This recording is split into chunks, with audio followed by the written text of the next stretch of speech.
আসসালামু আলাইকুম প্রিয় শিক্ষার্থী বন্ধুরা, স্বাগত জানাচ্ছি মারফত ইংলিশ টিচিং সেন্টারের পক্ষ থেকে।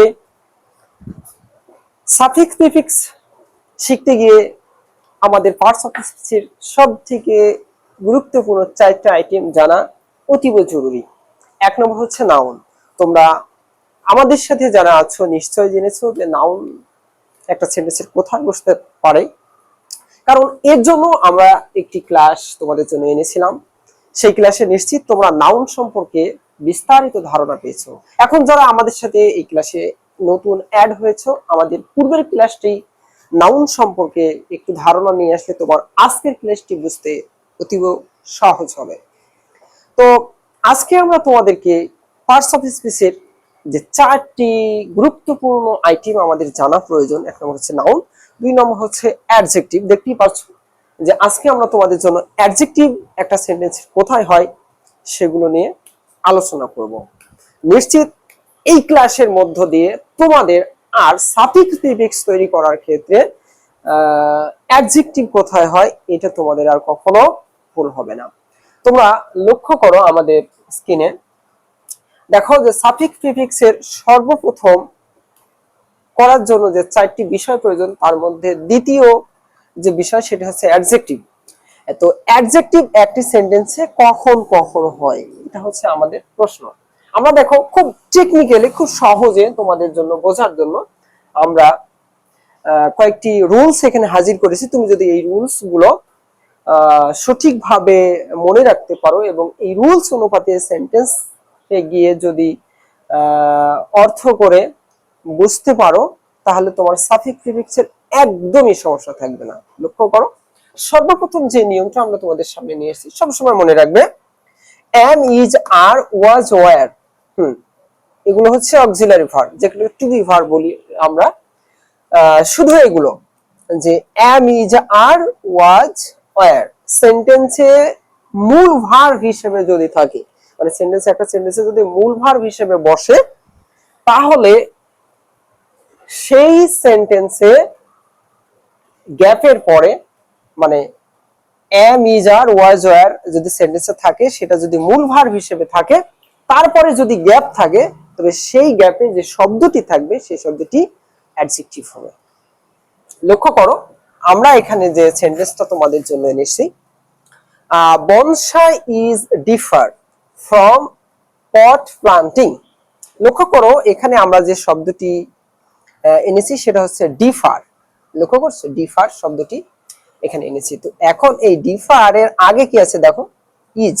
ইজ কিন্তু সবসময় সাহায্যকারী ভার্ব হিসেবে ব্যবহার হয়, কিন্তু এমন কিছু সেন্টেন্স থাকে যে সেন্টেন্সে ইজ মূল ভার্ব হিসেবে কাজ হয়। তো আমি এখানে যে সেন্টেন্সটা তোমাদের কাছে এনেছি সেটা হচ্ছে এই ইজ এখানে মূল ভার্ব হিসেবে কাজ হচ্ছে।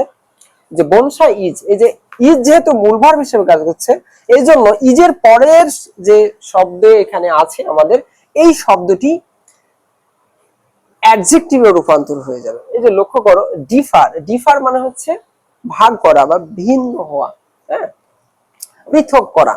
তো এটার যদি আমরা অ্যাডজেক্টিভ করি তো সে অ্যান্সার হয়ে যাবে কি, ডিফারেন্ট। ডিফারেন্ট, হ্যাঁ, ডিফারেন্ট। ডিফার ছিল ভার্ব, এই ভার্ব থেকে আমরা রূপান্তর করে দিলাম অ্যাডজেক্টিভে। এখন আমাদের প্রশ্ন যে স্যার এটা যে ভার্বে আছে এটা অ্যাডজেক্টিভে রূপান্তর কিভাবে করব? আসলে এটার জন্য আমাদের আরো ক্লাস লাগবে। আমরা ইনশাআল্লাহ এর পরবর্তীতে ভার্ব থেকে কি করে অ্যাডজেক্টিভ রূপান্তর করা যায় সেগুলো আমি তোমাদেরকে জানাই দেব। তুমি জাস্ট এইটুকু মনে রাখো যে অক্সিলারি ভার্বের পরে কি হয়, অক্সিলারি ভার্ব মানে am, is, are, was, were এগুলো যদি প্রিন্সিপাল ভার্ব হিসেবে ব্যবহার হয়, তারপরে যদি গ্যাপ থাকে এখানে যে শব্দই থাকুক সেই শব্দটি অ্যাডজেক্টিভ হবে। এক নম্বর। দুই নম্বরে আসো, নাউনের পূর্বে যদি গ্যাপ থাকে তাহলে সেই সেন্টেন্সে যে গ্যাপটি থাকবে, গ্যাপে যে শব্দ থাকবে সেই শব্দটি অ্যাডজেক্টিভ হবে। লক্ষ্য করো, আমরা একটা উদাহরণ এনেছি যে রূপা ইজ বিউটিফুল গার্ল। আমরা এখানে দেখো কি করছি, এই যে গার্ল শব্দটি কি, নাউন। সবাই জানে যে গার্ল মানে বালিকা।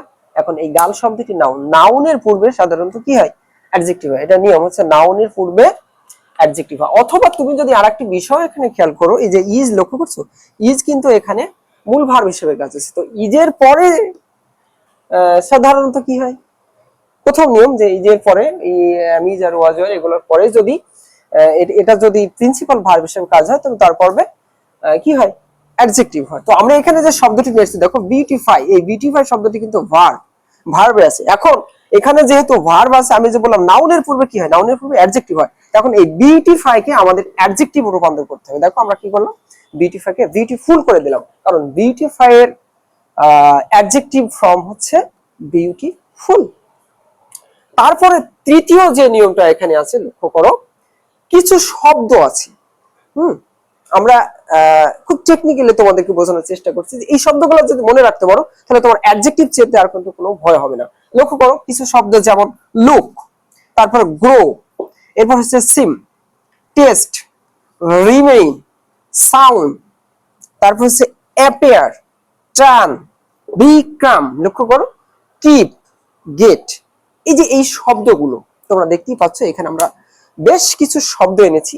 এই শব্দগুলো যদি সেন্টেন্সে থাকে, এই শব্দগুলো যদি একটা সেন্টেন্সে তুমি লক্ষ্য করো দেখো যে আছে, তাহলে তুমি কি করবে, এরপরে যদি গ্যাপ থাকে, এই শব্দগুলোর পরে যদি গ্যাপ থাকে তাহলে সেটি অ্যাডজেক্টিভ হবে। এই যে এখানে যত শব্দ দেখতে পাচ্ছ যেগুলো, জাস্ট এইগুলো মনে রাখবা। হ্যাঁ, এগুলো কিন্তু আমরা যখন প্র্যাকটিসে যে আমরা প্র্যাকটিসে স্টুডেন্টের মধ্যে দেখি তখন কিন্তু এগুলো বেশ লক্ষ্য করি যে এই শব্দগুলোর পরে যদি কোনো শব্দ থাকে এবং সেটা যদি আমরা সাফিক্স অথবা প্রিফিক্সে রূপান্তর করতে দেই তাহলে সেই শব্দটি অ্যাডজেক্টিভ হবে। আমরা এখানে উদাহরণও এনেছি তোমাদের জন্য বোঝার সুবিধার জন্য। লক্ষ্য করো আমরা এখানে লিখছি দ্য গার্ল লুকস। দেখো লুক একটি শব্দ, এই যে আমরা যে শব্দটা নিয়েছিলাম এই যে লুক, দেখছো লুক, এই শব্দের পরে যে শব্দটি এখানে আছে এই শব্দটি কি হবে, অ্যাডজেক্টিভ হবে। তো লক্ষ্য করো এখানে বিউটি, বিউটি কিন্তু নাউন, আমরা এখানে অ্যাডজেক্টিভ করতে হবে যেহেতু নাউন মানে বিউটির অ্যাডজেক্টিভ ফর্ম হচ্ছে বিউটিফুল। তো আমার মনে হচ্ছে যে তোমরা যদি জাস্ট এই নিয়মগুলো ফলো করতে পারো তাহলে তোমার অ্যাডজেক্টিভ চেনতে আর কখনো ভয় হবে না। এর পরবর্তীতে অ্যাডজেক্টিভের আর কয়েকটি রুল আছে, আমরা তোমাদের কাছে আনছি, দেখতেই থাকো আমাদের সাথে। অ্যাডজেক্টিভ চেনার জন্য চতুর্থ যে নিয়মটা মানে তোমাদের জন্য যে রুলস নিয়ে এসেছি সেটি হচ্ছে, লক্ষ্য করো অ্যাডভার্বের পর গ্যাপ থাকলে সবসময় খেয়াল রাখবে, যদি কোনো সেন্টেন্সে অ্যাডভার্ব দেখো তো অ্যাডভার্ব থাকে উক্ত স্থানে অ্যাডজেক্টিভ হয়, মানে অ্যাডভার্বের পরে যদি গ্যাপ থাকে তাহলে সেই সেন্টেন্সে ওটি অ্যাডজেক্টিভ হবে। দেখো আমরা উদাহরণের মাধ্যমে তোমাকে বোঝানোর চেষ্টা করছি যে এয়ার পলিউশন ইজ ভেরি, লক্ষ্য করো এই যে ভেরি শব্দটি কিন্তু হচ্ছে কি আমাদের অ্যাডভার্ব, আর এইখানে যেহেতু ভেরির পরে ভেরি অ্যাডজেক্টিভ, সরি অ্যাডভার্ব, তো অ্যাডভার্বের পরে অ্যাডজেক্টিভ হয়। দেখো এখানে যে হার্ম শব্দটি দেওয়া আছে, হার্ম মানে ক্ষতি, এই হার্ম শব্দটি হচ্ছে নাউন।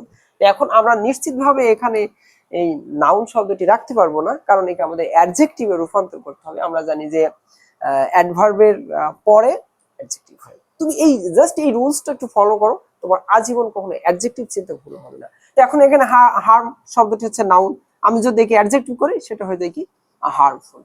Answer clear. এরপরে আসো রুল পঞ্চমে মানে 5 নম্বর নিয়ম আমি তোমাদের জন্য যেটা এনেছি সেটা লক্ষ্য করো যে আর্টিকেল এবং নাউনের মাঝে যদি গ্যাপ থাকে, মানে আর্টিকেল থাকবে এবং নাউন থাকবে, ঠিক মাঝে একটা গ্যাপ যদি থাকে উক্ত স্থানে অ্যাডজেক্টিভ হয়। লক্ষ্য করো আমরা উদাহরণের মাধ্যমে ক্লিয়ার বুঝতে পারবো যে লিভিং ইন, এই যে লক্ষ্য করো এটা কিন্তু কি, এটা হচ্ছে আর্টিকেল, হ্যাঁ আর্টিকেল, এই আর্টিকেল। আচ্ছা এই আর্টিকেলের পরে একটা শব্দ দিয়ে রাখছি, তারপরে দেখো ইনভায়রনমেন্ট শব্দ দিয়ে আছে, ইনভায়রনমেন্ট। তো ইনভায়রনমেন্ট শব্দটি কি নাউন, তাহলে আমাদের যে রুলসটা এনেছি যে আর্টিকেল এবং নাউন দুইটার মাঝে যে শব্দটি আছে এই শব্দটি তোমার অ্যাডজেক্টিভ হবে। দেখো নয়েজ, নয়েজ হচ্ছে কোলাহল, হ্যাঁ, তো এটা কিন্তু আমাদের নাউন, তাহলে নিশ্চিত এ নাউনে রূপান্তরিত থাকবে না, একে আমরা রূপান্তরিত করে অ্যাডজেক্টিভে নিয়ে যাব। তো নয়েজ কে যদি আমরা অ্যাডজেক্টিভ করি সেটা নয়েজি হয়। দেখো আমার অ্যানসার এখানে লিখেছি যে living in a noisy environment. Noisy মানে কি, যেখানে অনেক হইচই বা কথাবার্তা সাউন্ড এরকম may be harmful for man, মানুষের জন্য সেখানে বাস করা অনেক কষ্টের হয় বা ক্ষতিকর। তাহলে রুল 5 তোমার আর কোনো সমস্যা হবে না, তুমি যদি জাস্ট এটুকু মনে রাখতে পারো। এরপরে রুল 6 তোমাদের জন্য যেটা এনেছি সেটা দেখো, দেন। সবসময় মনে রাখবে কম্পারেটিভ ফর্মে দেন কিন্তু ব্যবহার হয়। হ্যাঁ, তো এই দেনের পূর্বে অ্যাডজেক্টিভ হয়। হ্যাঁ, কিন্তু দেনের পূর্বে অ্যাডজেক্টিভ বসবে, কিন্তু সেই অ্যাডজেক্টিভটা কিন্তু আবার কম্পারেটিভ ফর্মে রূপান্তরিত হবে। দেখো আমরা রুলটা ঠিক ওভাবে নিয়েছি যে দেনের পূর্বে অ্যাডজেক্টিভ বসে এবং সেটি কম্পারেটিভ ফর্ম হয়। যেমন লক্ষ্য করো যে নিপা ইজ গুড। লক্ষ্য করো গুড শব্দটি কিন্তু আমাদের অ্যাডজেক্টিভ। এখন প্রশ্ন হচ্ছে যে আমি কি এখানে গুডই রেখে দিব? নো, এটা আমি রাখতে পারবো না। কারণ কি? কারণ দেন এই যুক্ত সেন্টেন্সটি কম্পারেটিভ ফর্ম নির্দেশ করে নিজেকে। অতএব দেনের পূর্বে যে শব্দটি অ্যাডজেক্টিভ হবে সেই অ্যাডজেক্টিভটা কম্পারেটিভ ফর্ম হবে, মানে better. Nipa is better than Dipa. এই যে, এখন আমার মনে হয় না যে তোমার অ্যাডজেক্টিভ চিনতে আর কোনো সমস্যা হবে। তুমি জাস্ট এই 6টি, মাত্র 6টি নিয়ম তোমাদের কাছে আমি এনেছি যে অ্যাডজেক্টিভ কি, কোথায় একটা সেন্টেন্স অবস্থান করে বা থাকে। তুমি এই 6টি নিয়ম মনে রাখো, তোমার আর অ্যাডজেক্টিভ চিনতে কোনো কষ্ট হবে না। এর পরবর্তী ভিডিও আমরা তোমাদের জন্য আনবো, সেটি হচ্ছে অ্যাডভার্ব। একটা সেন্টেন্সে অ্যাডভার্ব কোথায় বসে। পরবর্তীর জন্য সবাই অপেক্ষায় থাকো। ইনশাল্লাহ অতি শীঘ্রই তোমাদের জন্য অ্যাডভার্ব কোথায় হয় সেটি আমরা হাজির করব। এই প্রত্যাশা রেখে শেষ করছি। আল্লাহ হাফেজ।